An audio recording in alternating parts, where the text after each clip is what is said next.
Welcome back to a day in the life of the plumber. Today is definitely going to be a nasty day again in Mass.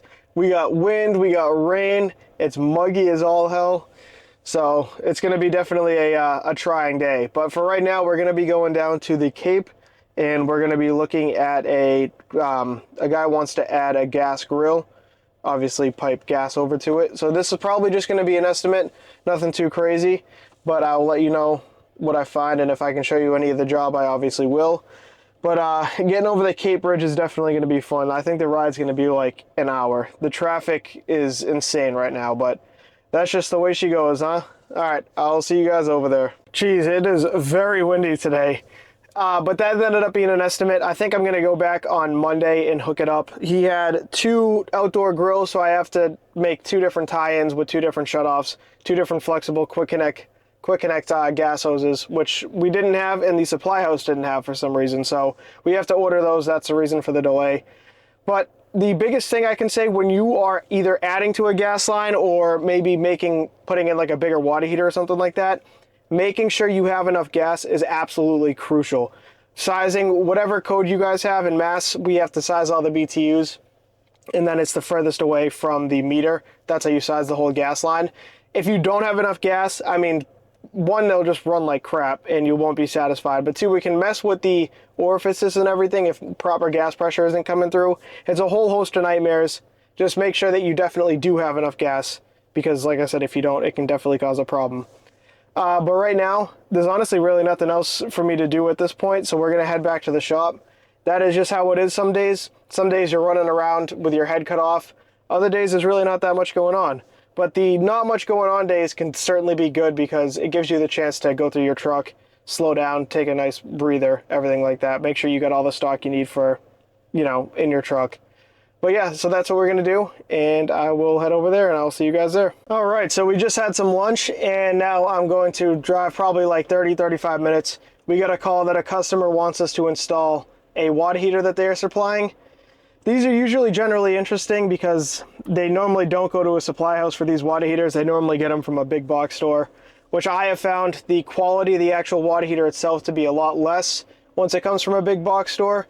But who knows? Maybe they'll surprise me and get something quality. But we're going to head over there right now and take a peek at that. All right, so it was like I thought. It was a water heater from a big box store, and that job was it was easy but difficult. It was difficult because their air conditioner completely broke, so there was absolutely nothing. So I'm sweating my ass off throughout the entire job. But the good news is it was a same for same swap, so it was pretty easy. Most things had lined right back up to where they were before, so that was definitely nice. But I was working through the job, and I'm like, damn, I'm sweating my ass off, like this sucks. And then I was thinking to myself, I'm like, I get to leave and go be in the AC, and when I leave, they're still without air conditioning, and it is extremely hot today. So I feel really bad for them, but unfortunately we don't work on AC, so I can't do anything about that. But we are all set right now, so I'm gonna cool down, get home, and we're gonna start working out. And yeah, I will see you guys when I'm at my house. All right, so I just wanted to talk a little bit about how to get motivated and stay motivated. So just for context, I had worked out for a few years after I'd gotten out of a long relationship. I know, stereotypical time to go to the gym. But I had gotten very fit. I was more fit than I am right now. But my issue was I didn't understand how to not get burnt out. So I burned myself out because I was working out too much. My nutrition choices were horrible because it was like chicken, rice, and broccoli, like very horrible bread and peanut butter. Like I didn't know what the hell I was doing, right? So I ended up burning out, and I just ended up being one of those people sitting on the couch after I come home, eating like crap. I gained probably 40 pounds. I mean, it was just horrendous. I felt like hell. I was vaping religiously. And then to get motivated to start is a little bit trickier, because I think at your core, you need to want it. You know what I mean? So what happened to me is I was literally about to go to bed on a Sunday before my work week started. I was sitting there in my bed vaping. And then I looked at my vape and I was like, what the hell am I doing, dude? Like, I'm like sick of this thing running my life. So I decided I'm done. I'm done, and I'm gonna get myself right again. So I quit vaping that second. That was in March. I haven't touched it since. And then I was very motivated and very eager to work out again. But what I didn't want to make all the same mistakes I did the first time. So what I did a lot of experimentation, experimenting with different kinds of foods, calorie counts, what kept me satiated versus what was a little bit overkill. How many times could I work out during a week and still be able to recover and perform at my job? So I've narrowed that down over the time. And what I found is I work out 4 days a week. I do 6 to 7 exercises in those times. And that has worked out perfectly for me. But that doesn't need to be what you do. It's just for frame of reference. Also with my nutrition, I've made my calorie count right now is between 18 and 1900. I found that's pretty decent for me to be in a maintenance phase. My food is good to the point where I actually look forward to eating it, but not great to where I'm like, oh my God, like I need to eat more of this, because you could overeat very easily. I think that's a pretty good balance to try to find. The other thing too is with working out, you could start out 2 days a week, half hour to an hour at a time, and see what you can do. You do not, starting out and going super hard right out the gate is just a classic way to burn out. That's why a lot of beginners don't stick with it. Remember, we're not doing this for a month and then, in a month's time, be like, oh, I'm fit. This is good. I'm done. We're doing this. We're making a lifestyle change for the rest of your life. So it's okay if you take a couple months to try to figure out exactly what you want to do so you can stick to it.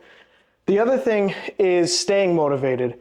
I think once you experiment and you get it down to where it fits into your life pretty practically, the motivation part kind of goes away and motivation turns into discipline. For example, I used to be super excited to come home. I'm going to work out. This is going to be amazing. I'm still excited to work out because I'm literally working on myself and bettering myself, but I don't even really think about it. I literally come home and I get into my workout outfit. It's just second nature. I'm not thinking like, oh geez, I got to work out. Like I'm not even thinking about it. It's just happening. My food is just happening. It's just discipline at this point. It's not motivation, because motivation can falter. When you're disciplined, that shit stays. So I think that's one thing that is very important too. Once it becomes habit, it just happens.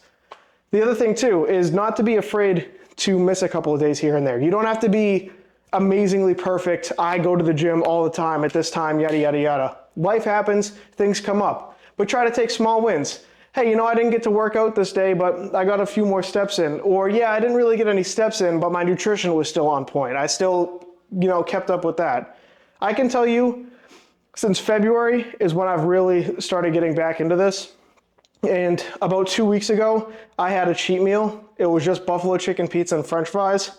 Dude, I felt horrible, like absolutely disgusting for like 3 days afterwards. So that's the thing. It's like, I don't even want to cheat. I don't want a cheat meal because it's just going to make me feel like crap. So I think that's a long-winded way of trying to, talk about motivation and everything like that. But I think it's important because I have burnt myself out. So I know what tips to avoid.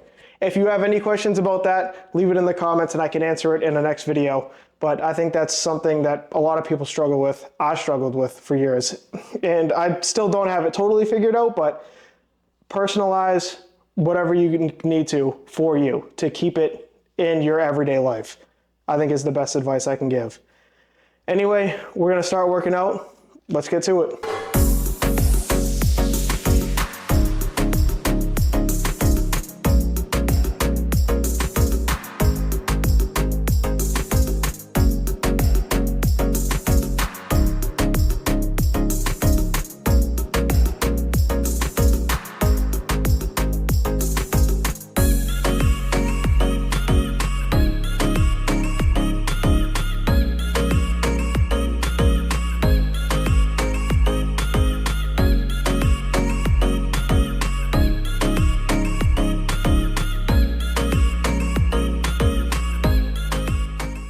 All right, so I just wanted to show you guys that we have switched up the wrap for the next few reps. So this one is buffalo chicken. We got buffalo chicken, we got some cheese, we got light sour cream. It's that same Mission wrap, the one that's only 70 calories. And then some pickles. Obviously, you don't have to put the pickles, but I'm a pickle fiend. I absolutely love them. I tried the organic ones, but it was like I was chewing air. There was no taste to them, so I went with the Vlasic. It is what it is. So yeah, that's pretty much been the day. Sorry about ranting about motivation, but it was just, you know, it was on my mind and I wanted to get it off my chest. But make sure to like and subscribe if you want more content like this. And yeah, this has been a day in the life of the plumber, and I will see you next time.